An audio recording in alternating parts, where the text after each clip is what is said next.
He was of Frankfurt, Germany, and his 5 sons established branches of the Rothschild Bank in London, Naples, Vienna, Paris, and Frankfurt.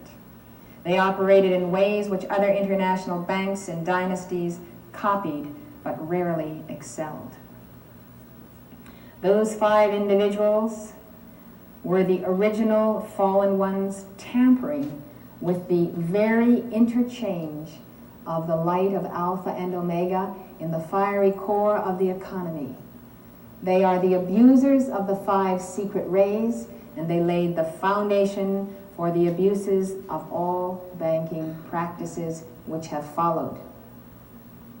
And when you trace that in the records of Akasha, you see that they were Lucifer's agents to introduce the deadly manipulation of the children of God by the international bankers. The Rothschilds exemplified the behavior of the international bankers of today. They were cosmopolitan, patrons of the arts, civilized, cultured, educated, and close to government.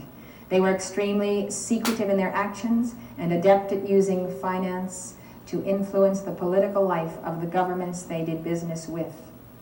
Gladstone, a chancellor of the Exchequer, said in 1852, "The hinge of the whole situation was this: the government itself was not to be a substantive power in the matters of finance, but was to leave the money powers supreme and unquestioned." In 1909, Walter Rathenau, who inherited control of German General Electric, said, 300 men, all of whom know one another, direct the economic destiny of Europe and choose their successors from among themselves."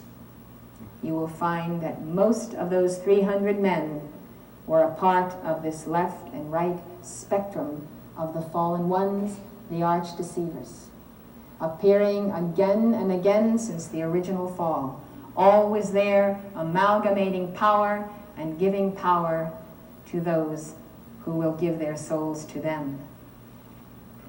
They developed so much power and control over the government that London's Financial Times wrote on September 26, 1971, "A half-dozen men at the top of the 5 big banks could upset the whole fabric of the government finance by refraining from renewing treasury bills." Such is the control of absolute power, and the men who have seized it brazenly and boldly from the children of God.